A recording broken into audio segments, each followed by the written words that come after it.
Энэ үеэр Кусанаги тулааны талбарт хурч ирээд чөтгөрийн ахлагчийг югуудна. Гэсэн ч чөтгөрийн ахлагч түүний эд шидийн хүчийг гайхан биширсээр байв. Тулаан эхлэхийн өмнө чөтгөрийн ахлагч Кусанагигаас өөрийгөө танилцуулахыг хүсв. Харин Кусанаги түүнийг үл ойшоон "Би заавал хариулах ёстой юм уу?" хэмээн сөргүүлэн асууна. Кусанагигийн зөв гэдгийг хүлээн зөвшөөрсөн чөтгөр ахлагч асуултаа буцааж ямартай ч хүн төрлөختөнтэй холбоо сүлбэтэй байх нь чөтгөрүүдийн хувьд ямар ч утгагүй гэж хэлнэ. Ингээд ёсорхол төдий яриа өндөрлөж жинхэнэ тулаан эхэллээ. Чөтгөрийн ахлагч тэр дороо давталж Кусанаги руу бүх талаас нь тайрна.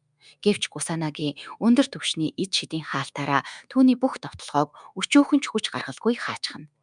Тулааныг харж байсан Хината Кусанагийг хэцүүдэж байна гэж бодоод би анханасаа л мэдэж байсан. Тэр огтхон ч дийлэхгүй хэмээн бар дамнаж эхэлнэ. Гэтэл өгүүлбэрээ дуусгаж амжаагүй байхад Кусанагийн чөтгөрийн ахлагчийг зүгээр л хойш нь түлхэн зайлуулад ямар ядаргаатай амтан бэ гэж төвөгшөн хэлнэ. Ид шидийн хоёр язгууртан хэлэх үггүй болчихов. Кусанагигийн арга барилыг ажиглаж байсан Рику ингэж зөвхөн хамгаасаар байвал үр дүнгүй гэж бодно. Яагаад гэвэл тэрхүү чөтгөр ахлагч бас гайхалтай хамгаалалттай нэгэн байв. Үүний зэрэгцээ Кусанаги саяхан боловсруулсан шин шидээ ашиглах уу гэж дотроо эргэлзэнэ. Гэвч язгууртнуудын нүдэн дээр үүнийг үзүүлэхээс зайлсхийж өөр төлөвлөгөө сонгоно. Тэгээд сөрөг довтлохоондоо бэлтгэн 9-р төвшний хоосон зайн шид болох Magic Sparkle-ыг хэрэглэв. Хината 9-р төвшний шидийг хараад цочирдно. Тэр 8 дугаар төвшний шидийг л хүрч болох дээд төвшин гэж итгэдэг байжээ. Дараа нь Кусанагийн өмнө нь бий болгосон тод шар өнгийн хоосон зайн шидийн тойргуудад чөтгөрийн ахлагчийг хавчуулан хорж ганцхан хөдөлгөөнөөр түүнийг устгахчихна.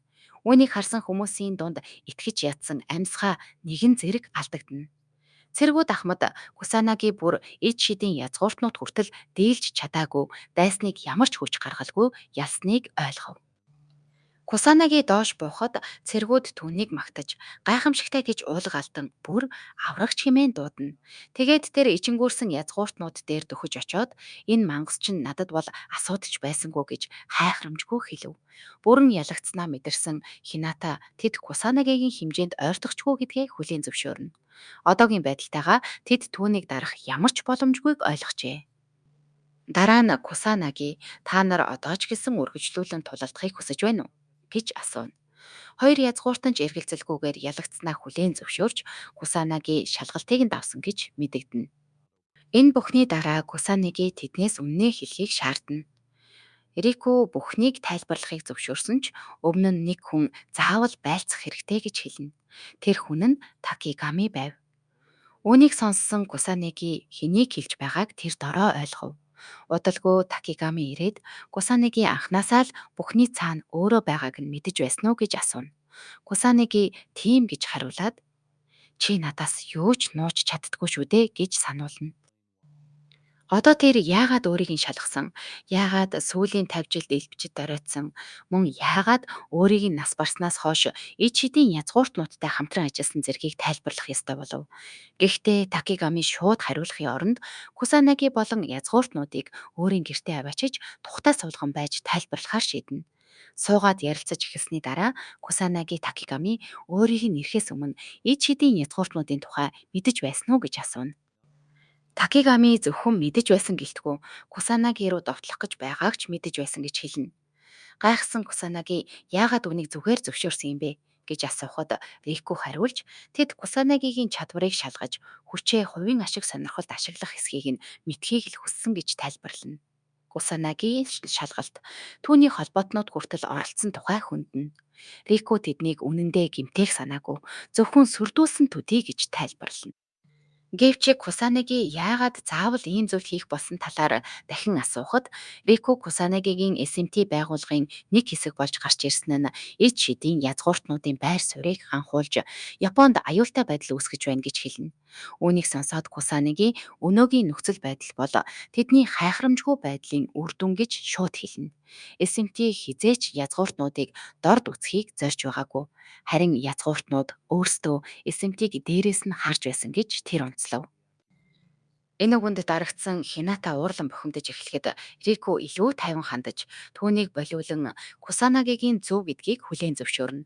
Анхны гамшигын үеэр тэд юу ч хийгээгүйгээ Рико бас хүлээн зөвшөөрсөн ч одоо ч гэсэн дэлхийд эмх журмыг хадгалахын тулд язгууртнууд хэрэгтэй гэж маргана. Тэр үед Такигами ярианд оролцож асуудлын үндэс нь Кусанагийг нас барснаас хойш 50 жилтэй холбоотой бөгөөд энэ нь өнөөгийн Япон улс цаашлаад эд шидийн язгууртнууд бий болоход хүргэсэн гэж тайлбарлана. Ичами Минадог нас барсны дараа чөтгөрүүдийн ихэнх нь алга болсон ч Япон улс хууль бус эл бичгээр дүүрчээ. Тэдний тоо асар олширсан тул цагдаа өөрийгөө хамгаалах хүчнийхэн бүгд туйлдаж хууль сахиулах боломжгүй болсон байна. Япон бараг хуульгүй орн болон хувирч үлдсэн цөөн тооны хууль ёсны элбэчэд хууль бус элбэчэдтэй тулалдсан ч эцэст нь дийлдэж бүгд алагджээ. Улс орон сүрлийн ирмэг дээр ирж бүх найдвар тасрах шахсан тэр үед тэд олон удаа ярилцсны эцэст ард түмний итгэлийг олж шин найдварын бэлэгдэл болох эд шидийн язгууртнууд гих бүтэц байгуулахаар шийдсэн байна. Энэ нь Кусанагигийн орлох шин бэлэг тэмдэг байх ёстой байжээ. Энхийн цагт ид шид хитрхи аюултай гэж үзсэн тул язгууртнууд бүх шидийн ном, бичиг баримтыг хураан авч авьяастай хүмүүсийг элсүүлж элсгээс татгалзсан хүмүүсийг устгаж эхэлжээ. Ийхүү ид шидийн мэдлэгийг бүхэлд нь монополдож амаар дамжих мэдлэг болон ид шидийн тухай яриа хүртэл хоригдсноор Японд тайван байдал тогтжээ. Гэвч үүний үр дүнд Японы ил бичид улам сул дорой болж дарангуй шинжтэй улс төрн технологи мэдлэгийн уналтанд хүргэжээ. Энэ бүхэн Кусанагид хэтэрхий танил санагдав. 50 жилийн өмнөх байдлыг эргэн сансан Кусанаги тухайн үед хүмүүс болон элбчид олноороо үхэж эд шид буруу зүйлд ашиглагдаж байсныг сандаг. Харин өөрийг нь үхсний дараа байдал бүрч дорцсныг ойлгов. Дараа нь тэр Такигамигаас язгууртнууд үнэхээр ийм их улс төрийн нөлөөтэй байж чадах уу гэж асуув. Такигами язгууртнууд руу нэг харснаа Кусанагигаас хуучин өөрийнх нь доод тушаалын хүн болох Мөмью Хифумиг санаж байна уу гэж асуув. Бардам ялагдах дургүй мөртлөө асар авьяастай нэгэн байсан гэж дурсан хэлнэ. Кусанаги түүнийг санаж байгаагаа хэлэхэд Такигами Мөмью одоо асар хүчирхэг Мөмью группийн дарга болсон. Мөн 50 жилийн өмнөөс эд шидийн язгууртнуудыг санхүүгийн хувьд дэмжсээр ирсэн гэж илчилнэ. Ингээд Кусанаги язгууртнууд яагаад ийм их нөлөөтэй байгааг ойлгоно. Гэвч Мөмюг үнэндээ том корпорацийн өв залгамжлагч байсныг тэр урд нь огт мэддэггүй байжээ. Үүнд Такигами инээмсэглэн Ичами Кусанаги эрх мэдэл, мөнгө, нэр хүндэд хизээж сонирхолгүй явж ирсэн түүний ганц анхаардаг зүйл нь эд шид болон хүмүүс байсан гэж хэлнэ. Үүний дараа Такигами Кусанагийн үед Японы ил бичид дэлхийд дээс түвшинд байсныг харин түүнээс хойш чадвар нь эрс доройтсныг хэлв. Хината үүнийг сонсоод эсэргүүцэн Япон улс тэдний өмнөх үеийнхний ачаар л инх тайван болсон гэж зүтгэнэ. Үүнд бухимдсан Кусанаги хэрв дахиад нэг гамшиг гарвал чи яах вэ гэж асууна. Харин Хината юу ч хэлж чадалгүй дуугүй болно. Рико тэр үед тэд цагдаа нар ямар ч асуудлыг шийдэж чадна. Язгууртнууд зөвхөн эцсийн арга хэмжээ болгон оролцсон гэж боддог байсан гэж тайлбарлана. Кусанаги тэгээд одоо та нар алдаагаа ойлгож байна уу гэж асуухад Рико дуугүй үлдэнэ. Дараа нь Кусанаги дахин Такигами руу хандан тэр энэ бүхнийг үнэхээр мэдэж байсан уу гэж асууна. Такигами сүүлийн 50 жил энэ бүхэнд оролцсон гэдгээ хүлээн зөвшөөрөх боловч өөрөө эд шидийн язгууртан биш. Мөн тэднийг шиг эрх мэдэл нөлөө түнд байхгүй гэж хэлнэ. Одоогоор тэр зүгээр л антимон тоног төхөөрөмж уралдаг дархнаараа сэтгэл хангалуун амьдарч байгаа аж. Үнэн учрыг бараг бүрэн мэдсэн. Кусанаги Такигами одоо ч ямар нэгэн зүйл нуугаад байгаа мэт санагдана. Тиймээс түүнээс өөр нууц байгаа эсхийг асуухад Такигами бүхнийг хэлсэн гэж хариулна. Ингээд Кусанаги ярианы чиглэлийг өөрчилж эд шидийн язгууртнууд болон СМТ хамтран ажиллах холбоо байгуулах санал гаргана. Ингэснээр тэд докторийн эсрэг илүү үр дүнтэй ажиллаж чадна гэж тайлбарлав. Гэхдээ тэр нэг зүйлийг маш тодорхой хэлнэ. Хэрэв тэд зөвшөөрвөл өөрөө тэдний захираанд орохгүй. Энэ бол захирагдах харилцаа биш, харин тэнцүү хамтын ажиллагаа байна. Өнгөрсөн гамшигын үеэр язгууртнуудын үзүүлсэн байдлыг бодоход хоёр тал хамтрах нь зайлшгүй хэрэгтэй байв. Хяната шоолон Кусанаги шиг хүчтэй хүн тэдний тусламжийг юунд хэрэглэх юм гэж эргэлзэнэ. Гэвч Кусанаги өөрт нь ч гэсэн хязгаар бий. Хэрэв язгууртнууд SMT-д нэгдэж иргэдэд туслахад бэлэн болвол өнгөрсөн бүх гомдлыг мартна гэж хэлнэ. Чөтгөрийн ахлагчийг дангаараа дийлэхгүй гэдгээ ойлгосон Рико Кусанагид найдах нь хамгийн зөв сонголт гэж хүлээн зөвшөөрнө. Такамич мөн Антимон тоног төхөөрөмж бүтээгчийн хуваар хүчээ нэгтгэхээ санал болгоход Кусанаги түүнийг дуртаяа хүлээн авна. Хината эхэндээ дурамжхан бас нэг удаа уурлан бохимдсон ч эцэст нь нэг нөхцөлтэйгээр эвсхийг зөвшөөрнө. Тэр нь Кусанагийн чөтгөрийн ахлагчийн тухай болсон явдлыг дахин хизээж сөхөхгүй байх ёстой гэсэн шаардлага байлаа. Кусанаги үүнийг зөвшөөрөх боловч цаашдаа өөртөө нь ярих хэрэг гарвал хүн барьцаалах аргаа дахиж ашиглахгүй байхыг ч мөн шаардна. Тэд ч үүнд зөвшөөрөв. Ингэж 50 жилийн дараа анх удаа SMT болон эд шидийн язгууртнууд албан ёсоор холбоотон боллоо. Удалгүй Кусанагид нэг зүйлээ мартсан юм шиг мэдрэмж төрсөн ч яг юугаа санахгүй байсан тул мөрөө хавчаад орхиод цааш явна. Харин тэр үед SMT-ийн бусад гишүүд сэрээд орных нь хажууд костюмтай хүмүүс зодуулж хүлээстэй хөвтөж байгааг олж харна. Эхэндээ тэднийг хулгайч гэж бодсон ч удалгүй энэ бүхэн өөрсдийн бенгалуудтай нь холбоотой байж магадгүй гэж сэжиглэнэ. Маргааш өдрийн үд гэхэд Кусанаги эцэст нь Осака мужийн цагдаагийн сургуульд хурж ирнэ. Тэнд олон арван сурагч түүнийг догтлон хүлээж байлаа. Очсон даруйда Кусанаги суралцагчдынхаа гинтийн анхааралд багагүй балмагдана. Аз болж тухайн газрын багш Кусанагигийн фэнүүд болсон тэднийг эгнээндээ ор гэж тушаагаад тэд одоо жирийн сурагч биш болсон гэдгийг сануулна. Дараа нь Кусанагигаас тэдний сахилахгүй байдалд уучлал хүсв. Багш олон хүн Кусанагийг биширдэг учраас цагдаагийн байгууллагад орсон мөн гамшигын үеэр SMT-гийн хийсэн гавьяаг бодвол тэд ингэж хөөрхөн ч аргагүй гэж тайлбарлана. Үүнийг сонссон Кусанаги санаа алдаад тэр дороо шинэ нисгчдийг сургаж эхэлнэ. Удалгүй Кусанаги хідэн сурагчийг цуглуулад нэгдүгээр төвшний шидэ бэлтгийг тушааж өмнөх модон байрууга зэрэг галлахыг шаардав. Сургуулилд үргэлжилж байх зуур Кусанаги өөрийг нь сэм ширтэж буй 3 охиныг анзаарч олон нийтийн сүлжээ болон хэвлэл мэдээлэл маш олон хүнд хүчтэй нөлөөснийг ойлгоно. Тэр охидын сэтэл цэвэр биш байж болох ч хичээх хүсэлтэй байгааг мэдсэн учраас тэдэнд зөөлөн хандах бодолгүй болов. Ингээд тэр бэлтгэлийг улам чангалж гүйх зур нь шидийн урсгалаа мэдэрч сур гэсэн даалгавар өгч биеийн хүч болон шидийн хүчээ зэрэг хөгжүүлэхэд нь туслана. Хэдэн минут гүйсний дараа дадлагчигчид ядран гомдоллож "Хэрэв бид унчхал яах юм бэ" гэж асууна. Тэднийг тайвшруулахын тулд Кусанаги ямар байдалтай байсан ч ариун шидээр эдгэж чадна гэж хэлв. Тиймээс гомдлоод хэрэггүй. Дайсан тулдааны үеэр тэдний нөхцөл байдлыг тоохгүй учраас үргэлжлүүлэн гүйх ёстой гин. Ингээд дадлагжигчид яг л амь насаа 50 бэлтгэл хийж буй мэдшүд 100 тэсв.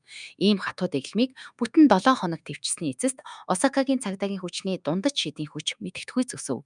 Сургалтын эцсийн өдөр Кусанагийн өдөх үг хэлж хатуу хөтөлбөрийг тэсэж ердөө нэг 7 хоногийн дотор ур чадвараа асар их ахиулсныг нь магтана. Тэр өөрийг нь байхгүй байсан ч үргэлжлүүлэн бэлтгэлээ хийхийг уриалж одоо тэд Осакагийн амар тайвныг хамгаалагчид болсон гэж хэлв. Үгээ дуусгахад сурагчид ч зааварлагч нь ч нулимсаа барьж чадсангүй. Удалгүй Осакагийн шидийн төвшин мэдэгдэхүйц өсөж одоо Токиогийн офицеруудтай эн зэрэгцэх хэмжээнд хүрсэн нь ил болно. Энэ бүхэн Кусанагигийн ачаар байлаа. Сургалтын талбайгаас гарсны дараахан Кусанаги Токиод буцахаас дургуутсаж эхлэв. Буцангууд нь дахиад хэвлэлийн баг хурал эсвэл өөр нэг яшигтай зүйл хүлээж байгаа гэж тэр таамаглаж байв. Замдаа явж байх үед улсын мэдээгээр SMT болон Хомер Кайчи хоёр гэр бүлийн шидтний язгууртнууд гамшиг болон мангасын аюулын эсрэг хамтарсан холбоо байгуулсныг мэдээлнэ. Мянган мянган хүн энэ мэдээнд хариу үзүүлж байхад сурвалжлагч томоохон корпорациуд SMT-г ивент тэтгэж магадгүй гэсэн цорхол гарсныг дурдав. Хууль сахиулах байгууллагад ямар нөлөө үзүүлэх бол гэж санаа зовж буй хүмүүст SMT-н Токиогийн цагдаагийн газрын албан ёсны нэгж биш гэдгийг тайлбарлан тайвшруулна. SMT-ийн сайн үйлс түүх тусам Япон даяар хүмүүс энэ байгууллагын өсөн нэмэгдэж буй нөлөөг анзаарч эхэлнэ. Мөн өөр нэг мэдээгээр Мизуа өвөг өнөө хүртэл олонний өмнө гарч ирээгүй нь гайхал төрүүлнэ. Учир нь тэд өмнө нь SMT-тэй үргэлж хамтран ажиллаж ирсэн түүхтэй. Япон гамшигын эсрэг нэгдэж эхэлж байхад тэд холбооноос гарах гэж байгаа юм биш үз гэсэн таамгууд ч гарч эхлэв. Унгацсан газар дах үед Кусанаги огтоос аавтайгаа холбоо барьж чадах эсхийг асууна. Ука хид хідэн удаа оролцсон ч тэдний гэр бүлээсээ хөөсөн болохоор аав нь хариулахыг хүсэхгүй байж магадгүй гэж тайлбарлав. Гэсэн ч Кусанаги гэр бүлийн тэргүүн холбоог олон нийтийн өмнө дэмжээгүүд санаа зовж байгаагаа илэрхийлнэ. Рука бусад хоёр язгууртны гэр бүлтэй нэгдсэний дараа тэр хүн заавал гарч ирнэ гэж бодож байжээ. Туширогийн энэ чимээгүй байдал юр бусын гэдгийг ойлгосон. Кусанаги дараа нь өөрөө очиж шалгахаар шийднэ. Гүн бодолд автсныг нь анзаарсан охид түүнийг ухаан оруулан Осакада хамжилтанд баяр хүргэж өөрсдөд нь ямар их бахархал төрж байгааг хэлнэ. Кусанаги өөрийгөө одоо нилээд төвөгтэй байдалд орсноо ойлгоод тэдэнтэй ярилцаж эхэлнэ. Тэр хооронд хажууд нь зогсож байсан шидүү Кусанаги эзгүй байх тэр шөнө Кроно гарч ирээгүй анзаарчээ. Тэр сэжиглэж байсан ч хэрэв Кусанаги үнэхээр Shadowbringer-ийн удирдагч Кроно мөн бөгөөд хууль бус шидтэн бол түүнийг баривчлахаас өөр аргагүй гэдгээ ойлгоно. Гэсэн ч шидүү бүх зүрх сэтгэлээрээ энэ таамаг нь худал байгаа сахиж хүсэж байв. Учир нь тэр Кусанагийг дэлхийг аврах хувь тавилантай хүн гэж үзэж байлаа. Тэр орой Кусанаги гэртээ алхаж явахдаа багийн гишүүд нь бүгд завгүй байгаад дургуутсан гомдлож явтал Түширогийн хоёр зарц гинэт гарч ирнэ. Тэд түүнийг дуудуулсан гэж хэлэхэд Кусанаги тайван дагаж явсаар Түширогийн харшид хурч очино.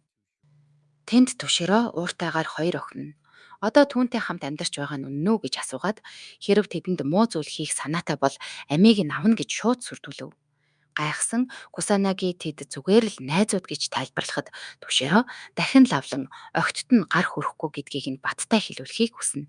Кусанагийн найзуудтай тийм зүйл хизээч хийхгүй гэж хатуу хэлж Түширо түүнийг зөвхөн огтынхоо төлөө л дуудсан юм байна гэж дотроо бодно. Ямар ч байсан Түширод эцгийн тал байдаг нь илт байлаа. Удалгүй Түширо Кусанагийг гадаад агуулan гарч агаарт хөөснийхөө дараа түүнд халз тулаан санал болгоно. Цаг нөхцөх зүйлтэй байсан тул Кусанаги зөвшөөрөв. Түширо шууд манаага цуглуулж 6 дугаар төвшний усан шид болох Geyser Wave довтлов.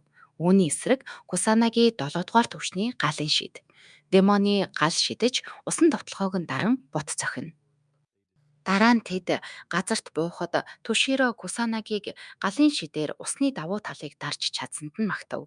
Кусанагигийн хүчийг хүлээн зөвшөөрсөн тэр эцэст нь хоёр охиноо түүнд даатгахаар шийднэ.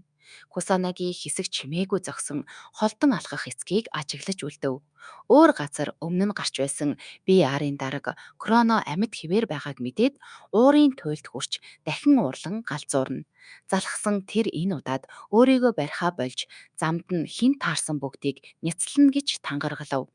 Дараа нь шинэ холбоотон Түшэрогоос хүлээлтийг нь биелүүлнэ гэсэн баталгааг шаардна. Гайхалтай нь Түширо Кроног устгах нь гэж амлав.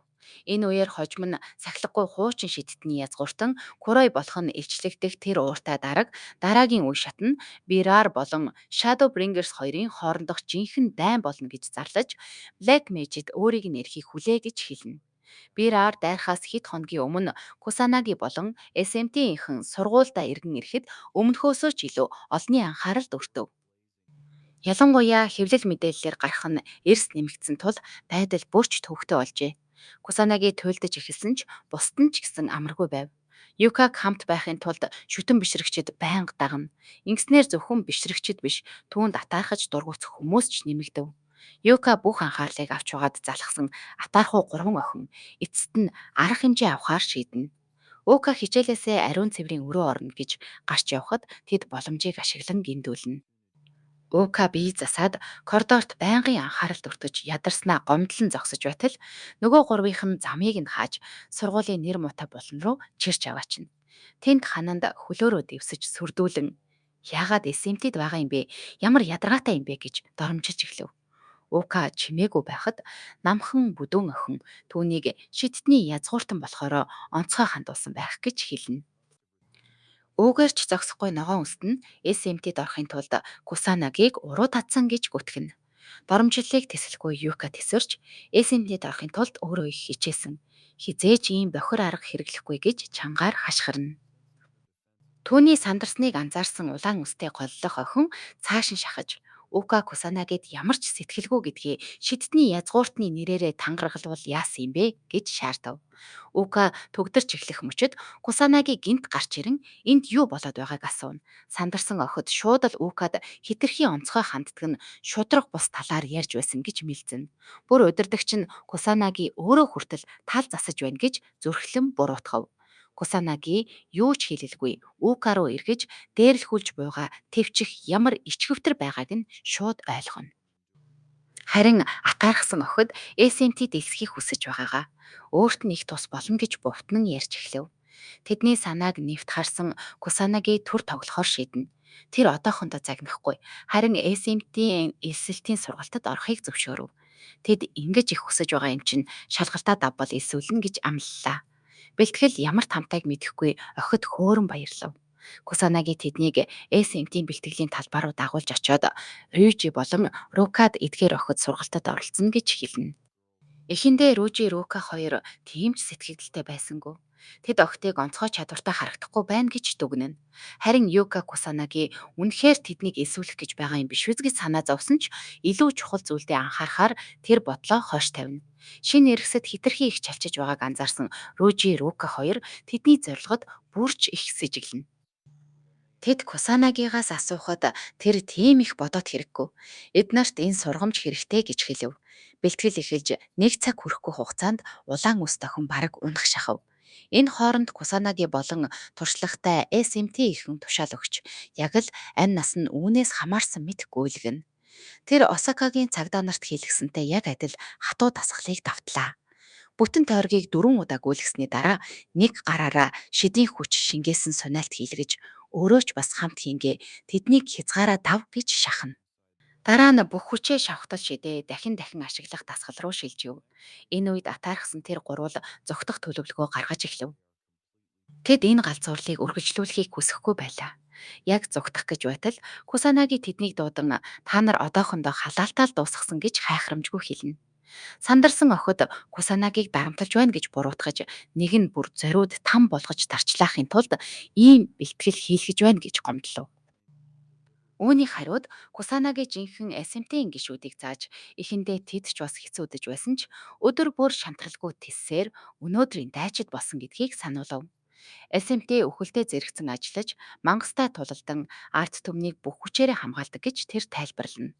Дараа нь тэр Укагийн тухай ярьж авьяасгүй мэт харагдаж болох ч өөрийгөө сайжруулахын тулд тасралтгүй хичээдэг гэж хэлв. Ийм хүнийг царай холбоо харилцаагаа ашиглаад орчихсон гэж хэлэх нь цэвэр тэнэглэл гин. Тэр Ука хизээж тийм доод зүйл хийхгүйг сайн мэднэ. Эцэст нь улаан ус охины нүд рүү ихцлэн хараад Юка бол өөрт нь маш чухал найз. Түүнийг гутаах гэж оролцсон хэнийг ч хизээж уучлахгүй гэдгээ тодорхой хэлв. Алдаагаа ойлгосон гурван дээрлэгч өршөөл гуугаад хулчхрууч шиг зугтаж одно. Тэднийг гүйлдэн утхыг харсан Кусанаги ямар ч нуруугүй амьтад вэ гэж санаа алдна. Рүүжи юу болоод өнгөрснийг ойлгохгүй асуухад Кусанаги тэднийг тоох хэрэггүй гэж л хэлв. Дараа нь бэлтгэлийн дараа гэрлүүгөө алхаж явахдаа Юка өөрийг нь өмөөрч өгсөнд нь талархаж түүний хэлсэн бүхнийг сонссон гэдгээ хэлнэ. Кусанаги үүнийг том зүйл биш мэтээр хүлээн авч зүгээр л бодит байдлыг харуулж утгагүй атаархлыг нь дуусгасан төдий гэв. Тэг хүмүүс энэ талаар цуурхал тараах нь гарцаагүй тул Юка дахиж санаа зовох хэрэггүй гэж хэлнэ. Ука инээд алдан түүний сүүлчийн үгийг давтаж ичимгүүрэн өөрийнх нь хувьд Кусанаги маш чухал хүн гэдгийг хүлээн зөвшөөрөв. Гэхдээ дотроо Кусанагигийн чухал гэдэг ойлголт өөрийнхөөс нь өөр гэдгийг сайн мэдэж байлаа. Одоохондоо тэр үүндээ сэтгэл хангалуун байв. Нэг өдөр өөрийнх нь хажуу зогсох үйс хүчтэй болоод ирэхэд Кусанагигийн хайрыг олж чадна гэж тэр итгэж байлаа. Шин шийдэмгий байдалтай болсон Ука нэг өдөр өөрийг нь дийлхүүц хүчтэй болох тул бэлэн бай гэж Кусанагид хэлнэ. Укагийн дээрлэхүүлдэг асуудал шийдэгдсэний дараа дараагийн гамшиг эртэл SMT-гийн амьдрал хэвийн үргэлжилнэ. Токиод гамшигын цаг ирэхэд тэнгэр улайж хотын гудамжуудад мангасууд санамсаргүйгээр гарч ирэв. Аюулыг ойлгосон хүмүүс амь зулбан зугтаж эхлэхэд амьтад дайрч орно. Яг тэр үед тохиолдлоор газар дээр байсан Кусанаги Хината хоёр шууд хөдөлгөөнд орно. Хината хит хитэн мангасыг энэ минийх гэж шуналтайгаар аваад галын шидээрээ шатааж устгав. Түүнтэй маргалдах завгүй Кусанаги үлдсэн аюулуудыг хоосон зайн шидээрээ арчиж хаяна. Үүнийг харсан анхны тусламжийнхан болон цөөн хідэн үзэгчид SMT болон шидтний язгууртнууд ийхүү төгс хамтран ажиллаж байгааг гайхан шагшив. Эд шидийн язгууртнууд SMT-тэй хамтран ажиллаж эхэлснээс хойш тэдний нэр хүнд ажмаар сэргэж байсан бөгөөд саяхны судалгаач үүнийг баталжээ. Одоогоор кроно хууль бус шийдэтгэнгүүдийг зохицуулж харин SMT гамшиг болон мангасуудтай тэмцдэг байв. Гэвч SMT-ийн гол гишүүд нь цагдаа биш сурагчид учраас тэднийг хууль сахиулах албан байгууллага гэж олон нийт төдийлөн хүлээн зөвшөөрдөггүй байлаа. Энэ үл ойлголцол заримдаа шуурхай ажиллагааг удаашруулж цагдаагийн байгууллагад хандах шүүмжлэлийг улам өсгөж байв. Гамшигын дараах хэд хоногийн дараа Кусанаги Shadowbringer-ийн дүрээр нууцаар Леоногийн комд орсон дүү Кай дээр эмнэлэгт очино. Шүн дөлөөр тэр Кайгийн өрөөнд Сим орж ухаангүй хэвтэж буй залуугийн тухан дээр гараа тавин 7 дугаар төвшний ариун шид Энжел Брет эмчилгээг оролдов.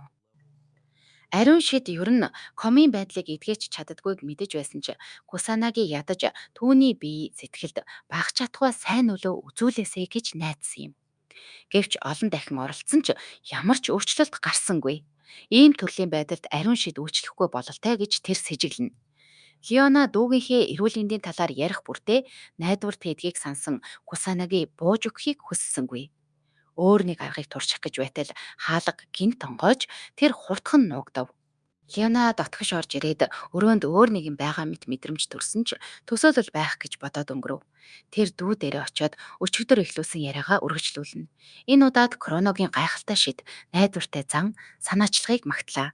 Тэр түүнийг биширдэгч түүний зааж сургах арга бол жинхэнэ там хатуу бөгөөд өршөөлгүй сургалт нь бараг чөтгөрийн шиг гэдгийг хошигнон хэлнэ. Гэвч инээж байснаа удалгүй царай нь өөрчлөгдөж, Кайгийн хүнчлийг атхан ахаад хинч ийм зовлон амсахгүй болтол тэмцэхээ зогсоохгүй гэж тангараглав. Бүхнээ алдах байсан ч Black Rebellion-ыг Кронотой хамт унгаана гэж тэр амлана. Сэтгэлээ барьж дийлэлгүй тэр ахта дахин уучлал хүсч нулимсаа асгаруулв. Үүнийг чимээгүй сонссон Кусанагийн өрөөнөөс Сим гарч Леоно танилцуулахыг хүссэн шинэ нисэгчдтэй уулзахаар агуулах руу явна. Удалгүй Леона хурч ирээд шинэ хүмүүсээ Кусанагид танилцуулна. Харин Кусанаги тэднээс зөв албан ёсны танилцуулга хийхийг хүснэ нь Леонаг баг зэрэг гайхшруулв. Леона тэднийг зүгээр нэг санамсаргүй эсэгчэд биш. Харин түүний цахим нийтлэл болон сэрэл өгөх компани ажлыг хараад өөрсдөө ирж хайж ирсэн хүмүүс гэж тайлбарлана.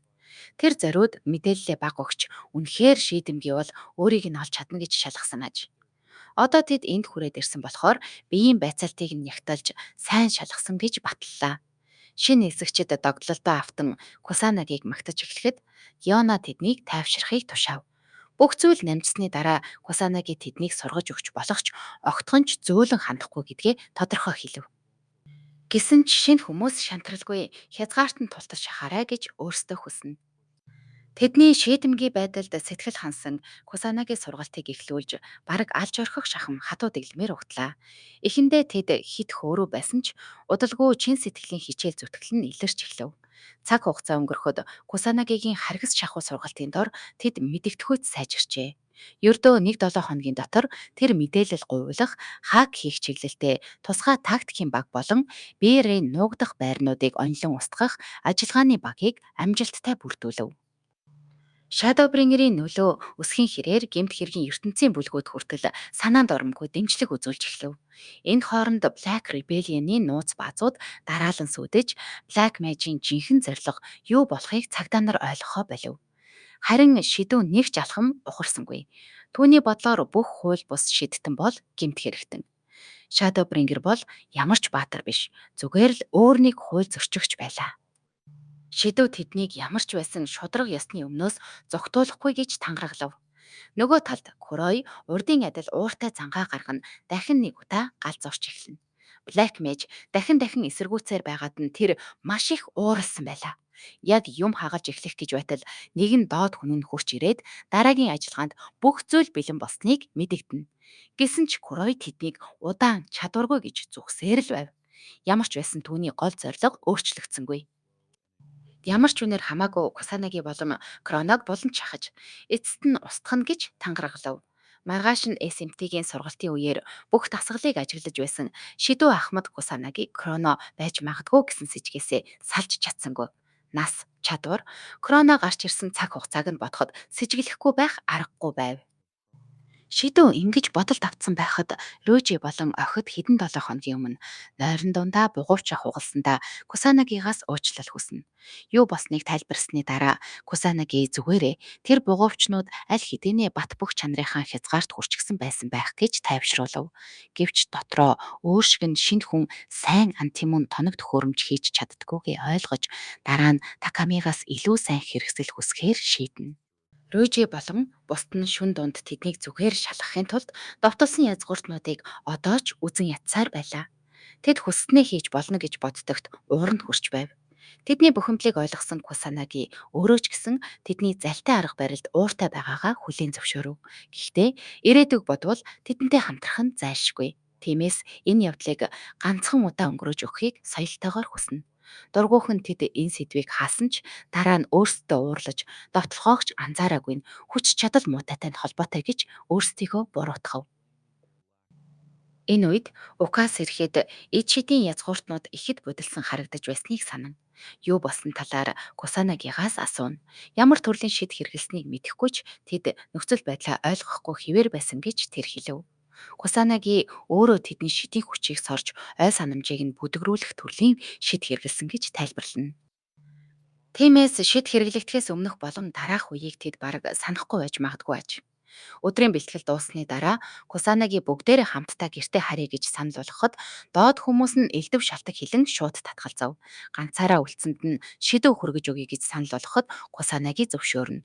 Буцах замдаа шидүү Shadowbringer-ийн нөлөө улам тэлж байгааг дуртаад өөрөө цагдаагийн хүн болохоор зүгээр хараад сууж чадахгүй гэж хэлв. Яриа хаашаа чиглэж байгааг ойлгосон Кусанаги Шидүү өөрийг нь одоо ч сэжиглсээр байгаа юм уу гэж асууна. Шидүү шууд хариулахаас болтон тэр гимт этгээдийн хит хитэн шинжийг хэлээд Кусанагиж бас анзаарсан уу гэж эргүүлэн асууна. Кусанаги юу ч мэдэхгүй дүрэсгэн. Маш их сэжиглэж байсан ч Шидүү одоогоор энэ сэдвийг орхив. Үүний дараа Кусанаги Шидүү Кроног үнэхээр муу этгээд гэж үздэггүй гэж асууна. Яагад гэвэл Кроно ямар нэгэн бузар хэрэг хийсэн тухай өөрөө огт сонсоогүй байлаа. Шидүү Кроног угтаа сайн хүн байж магадгүй гэж сонсож байсан ч яагаад түүнийг тэгтлээ үзэн яддаг юм бэ гэж Кусанаги цаашлаална. Шидүү учир нь тэр хууль зөрчигч хിവэрэ гэж хариулна. Өөрийн байр суурийг ойлгуулахын тулд Шидүү өнгөрснөө ярьж эхэлнэ. Түүний аав шударга ёсны мэдрэмж өндөртэй. Үнэхээр мундаг цагдаа байжээ. Нийгэм гэмт хэрэгтнүүдийг жигшиж байхад аав нь тэдэнд ч мэс чанар байдаг. Хүн шиг хүндэлж нүүр тулан ярил буруу замаасаа буцаж чадна гэж үргэлж итгэдэг байв. Шидүү тэр итгэлийг биширч яг тэр үзлээс нь болж цагдаа болохоор шийтсэн аж. Гэвч түүний аав нэг удаа барьцааны хэрэгтэнтэй хилэлцээр хийх гэж яваад амиа алджээ. Зэвсэггүй өөрийгөө хамгаалах ямар ч боломжгүй байсан түүнийг эд шидээр өшөөлгүй дайрч хөнөөсөн байна. Өөрөө шид хэрэглэж чаддгүй байсан болохоор тэр тулаан гэдэг нэртэй ч биш нэг талын аллах байжээ. Хожим нь тэр хэрэгтэн баригдаж дээрэн болон хүний амь насыг хөнөөсөн хэрэгээр ял сонссон байна. Яагаад шидүүгийн аавыг хөнөөсөн юм бэ гэж асуухад тэр хүн зүгээр л гар нүцгэн тэр хүнээс айсан гэж хэлжээ. Тэр үгийг санахад шидүү өөрийгөө барьж дийлэлгүй уурлан жинхэнэ айдас гэдэг зүйл хохирогчдын талд байх ёстой.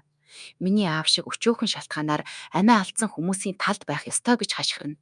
Ингээд тэр байр сууриа тодорхой хэлв. Тэр хизээч гэмт хэрэгтнүүдийг уучлахгүй. Хэдий тэд хин нэгнийг авардаг байсан ч өршөөгдөх ёсгүй. Үгүй бол шударгаар амьдарч байгаа хүмүүст итгэх зүйл үлдэхгүй гэж тэр хэлнэ. Шидүү уу гашууга ийхүү гаргаж байхад Кусанаги энэ үзэл бодол түүнд хүн суусан зүйл гэдгийг ойлгов. Бага зэрэг тайвширсны дараа Шидүү сэтгэл хөдлөлтөө автсандаа уучлал хүсээд маргаашийн ажилд нь урдын адил найдаж байна гэж хэлэн Кусанагийг буулгав. Маргааш өглөө Несемтигийн гишүүд бэлтгэлдээ цугларсан ч Кусанаги хоцорч байгааг хараад бүгд гайхаж бухимдана. Энэ бол тун ховор зүйл байв. Хэдэн минутын дараа Кусанаги ангиасаа яаран гарч ирээд багш нар дэндүү их ярьдаг юм гэж амандаа үгэлсээр бэлтгэлийн талбай руу гүйж эхлэв. Тэр явах замдаа буланд зогсоод өөрийг нь ширтэж байсан хоёр сэжигтэй эрийг анзаарахч тоосонгүй. Кусанаги явснаас хэдхэн секундын дараа мэдээ гарч байсан асар том дэлгэц гинт булаагдан дүрс солигдоод бирарын толгойлогч Курой Японд даяарах томоохон дэлгэцүүдээр гарч ирнэ. Түүнийг хүмүүс шууд л хуучин шидтний язгууртан Курой гэж танина. Гэвч тэр олонний анхаарлыг огт тоосонгүй. Шууд SMT болон Кронд хандаж тэдэнд бэлэг бэлдсэн гэж хэлв. Тэр Япон даяар бөмбөг байрлуулсан. Цагдаа нар хөндлөнгөөс оролцвол тэдгээрийг нэг нэгээр нь дэлбэлнэ гэж анхааруулна. Хоосон сүрдүүлэг биш гэдгийг харуулахын тулд Курой хурууга ташихад Кусанагигийн ойролцоох нэгэн барилга дээр дэлбэрэлт гарчээ. Кусанаги тэр дараа хөдөлж өндөр түвшний шидийн хаалт босгон энгийн иргэдийг дэлбэрэлтээс хамгаална. Энэ хооронд SMT мэдээлэл олох гэж сандарсан ч бүх мэдээлэл нь замбраагүй болж юу ч тодорхой бос байв. Бүрч муугар хэлбэл тэд ч цагдаа нарч хангалттай хурдан хөдөлж чадахгүй байлаа. Юу урлан Кусанагитай ч холбоо барьж чадахгүй байна. Ийм үед тэр яг юу хийгээд яваа юм бэ гэж бухимдана. Цагдаагийн байгууллагын доторч бодлон газар авах үед Курой эцсийн шаардлага тавина. Кусанаги заасан газарт ганцаараа ирэх ёстой. Хэрв татгалзвал бүх бөмбөгийг зэрэг дэлбэлнэ гэж сүрдүүлв. Тухайн дүүргийн хохирлыг богино хугацаанд үнэлсний дараа Кусанаги шийдвэр гаргаж шүн болтол хүлээхээр болов. Шүн болмогт тэр Shadowbringer-ийн хувцас өмсөн урд нь нуугдах байр байсан бомтын агуулах руу хөдлөнө. Тайршил батлагдсны дараа Леона холбоогоор үнэхээр явах гэж байгаа юм уу гэж асуухад Кусанаги бүх зүйл зүгээр болгон гэж тайвшруулна. Бүх зүйл бэлэн болмогц Леона түүнд 9 минут буцаж ирээрээ. Энэ удаа битгий өгчхээрээ гэж хэлв. Кусанаги дахин түүнийг тайвшруулад хот дээгүүр ниссээр зөвхөн заасан агуулхад хурч очоод бууна. Дотогш ороход агуулгын гэрэл асч дотор нь олон 10 хууль бус бие арын шидтэн байгааг харуулна. Тэдний ахлагч Курой түүнийг өгөхээрээ эргүү хэмээн яжилж аль хэдийн хүлээж байсан гэдгээ хэлнэ. Мөн өрөөнд байгаа бүгд өндөр түвшний бие арын шидтэн. Асар хүчтэй хүмүүс гэж өөрөөрөө бахархан ярив. Үүний хариуд Кусанаги энд байгаа бүхнийг дарчихвал бие ар сүрэхэд хангалттай юу гэж асууна. Үүнийг сонссон Курой чангаар инэв. Гэвч тэр юм хэлж амжаагүй байхад түүний доод хүмүүсийн нэг нь Кусанагийг ганцаараа ялна гэж бодсон гэж доромжлоно. Ууралсан Курой нөгөөхийг хоолойноос нь шүүрч аваад Кусанагийг дутуу үнэлсэн хүмүүс бүгд ялагддаг. Яг өөртөө найдал гэж зандарна. Энэ удаа өөр гэдгээ харуулах учраас огт өршөөхгүй. Анхаарлаач сулруулахгүйгээр Кусанагийг төгс устгах гэж сүрдүүлв. Кусанаги чи үнэхээр чадна гэж бодож байна уу? Гэж асуух боловч гинэт хөдлөхөөс өмнө Курой түүнийг зогсоож эсэргүүцвэл хот даяарх бөмбөгүүдийг дэлбэлнэ гэж анхааруулна. Курой тоглоогүйг ойлгосон Кусанаги хөдөлсөнгүй дараагийн алхмыг нь хүлээв. Дараа нь Курой доод хүмүүстэй түүнийг алах тушаал өгнө. Бараг тэр даруй бүгд Кусанаги руу галлаж эхэллээ. Нэг ч довтлохоо оноогүйд Курой эхлээд Кусанаги шидийн хаалт босгочлоо гэж бодоод дахин үргэлжлүүлэн галлахыг тушаана. Гэвч ахаад л юу ч болсонгүй. Тэгэхэд Кусанаги та нарын довтлохоо хэрэггүй. 3 дугаар төвшний шид надад үйлчлэхгүй гэж хэлв. Ууралсан Курой бүр өөрийн хүмүүс рүүгээ дайрч Кусанагид ганц ч шарах гаргаж чадаагүй тэнгүүд гэж доромжлоно. Харин Кусанаги тэднийг зүгээр л хог гэж нэрлэхэд Курой энэ хогнууд чамайг хэрцгийгээр ална гэж занл хийлнэ. Гэсэн ч тэр өөртөө итгэлтэй хэвээр байлаа. Ердийн нөхцөлд Кусанагитай ялах боломжгүй байсан байх. Харин одоо шинэ буунуудтай болсон болохоор бүх зүйл өөр болно гэж тэр хэлв. Курогийн гар дах буунуудыг харсан Кусанаги эхэндээ жирийн галт зэвсэг гэж бодоод ийм юм өөрт нь үйлчлэхгүй гэж бардам хэлнэ. Гэвч үгээд усмагц Куро буудаж сумн Кусанагигийн баруун хацрыг шүргэн өнгөрөв. Кусанаги шархацсанд Курой ихэд баясаж түүний гайхсан царайг харан галзуу мэт инэв. Тэр буун шидийг задалдаг шид шингээсэн антишидийн зэвсэг гэдгийг тайлбарлаад сум нь юуг нэвтэлж чаддгийг ярьж дуусаад зэрэг 3 сум тавина. Бүгд Кусанагигийн биеийг шүргэн өнгөрөв. Кура өөрөө сүүлд буу барьснаасаа хойш удаан болсон тул онилолт нь жаахан муудсан байх гэж хэлв. Гэвч Кусанаги өөрийн мэдлгүй байгалийн шидээрээ шархаа эдгэж байгааг хараад тэр гайхан зогсно. Үүнийг ариун шид гэж эндүүрсэн Курой түүнийг тэр шидийг ашиглалаа гэж буруутгахад Кусанаги энэ бол ариун шид биш автоматар идэвхждэг байгалийн шид гэж залруулна. Гэсэн ч Курой эдгэрлээ гээд нөхцөл байдал өөрчлөгдөхгүй харин ч чамайг бүр илүү ихээр шархтуулж чадна гэсэн үг гэж хэлээд дахиад 3 сум тавив. Гэвч өмнөхийн адил тэдгээр сумнууд нь бүгд Кусанагигийн биеийг зөвхөн шүргэж өнгөрөв. Кусанагич дахиад амархан эдгэчихнэ. Энэ үед Курой ямар нэг юм буруу байгааг анзаарч эхлэв. Нэг ч сум шууд онсонгүй. Энэ бараг боломжгүй зүйл. Кусанаги бултаж байна уу гэж тэр ботсон ч тэр дороо няцаана. Ийм зөвлбөр Кусанагигийн чадвахаас давна гэж тэр итгэж байв. Курой ийм бодолд автаж байх зуур Кусанагийн нууцаар Леона болон бусадтайгаа холбогдож нууц ажиллагаа дууссан эсхийг лавлана. Үүнийг анзаарсан Курой тулааны дундуур ярьж өөрийг нь басамжиллаа гэж уурлав. Гэвч ажиллагаа дууссан болохыг мэдмэгц Кусанаги 5 дугаар төвчний салхины шид Гранд Тайфуныг дуудаж хууль бус шийдтэнгүүдийг бүгдийг нь хийсгээ зогсохгүй агуулгын дээврийг цөмдөж бүх барилгыг сүйтгэнэ. Үүнийг харсан Курой тэр даруйхот даяарх бөмбөгүүдийг дэлбэлэх тушаал өгнө. Гэтэл Кусанаги түүний холбоотнууд бүгдийг нь аль хэдийн саармагжуулсан гэж хэлж итгэлийг нь хугална. Одоо бүх анхаарлаа Куройд төвлөрүүлэх боломжтой болсон. Кусанаги чиний сум нилээд өвтгсөн шүү. Тэр өвдөлтийг чинь 100 дахин буцааж өгнө гэж хэлв. Тулаан эхлэх мөчөд SMT гинэт хурч ирэн мөргөлдөн эхлэхээс өмнө саатууллаа. Юа бүх бөмбөгийг саармагжуулсан гэж мэдгэтгэхэд Рука Биард энэ утгагүй эсэргүүцлээ зогсоо гэж шаардна. Кусанаги өөрийн жинхэнэ төрхийг нуухыг хүсэж байсан тул SMT ийм хурдан ирсэнд дотроо талархсан ч ойр хавьд нь хүлээж байсан юм биш үз гэж сэжиглэв. Ямар тач SMT тэр даруй Shadowbringer-ийн удирдагч болох Кусанагийг таньж түүний асар их шидийн хүчийг хүлээн зөвшөөрнө. Кусанаги үнэн дээ. Кусанаги гэдгийг мэддэг Соната дотроо түүнд туслах хүсэлтэд автаж магадгүй тэр нууцаар шархацсан байж мэднэ гэж санаа зовж байлаа. Байдал эргэсэн тул Кусанаги Куройг ёжтойгоор тулалдаанд дуудана. Гэвч яг ялчглаа гэж бодож байсан мөчөд түшээрөө гинт гарч ирэн Куройгийн хэцүүдэж байгааг хэлээд туслахаар ирснээ мэдэгдэв.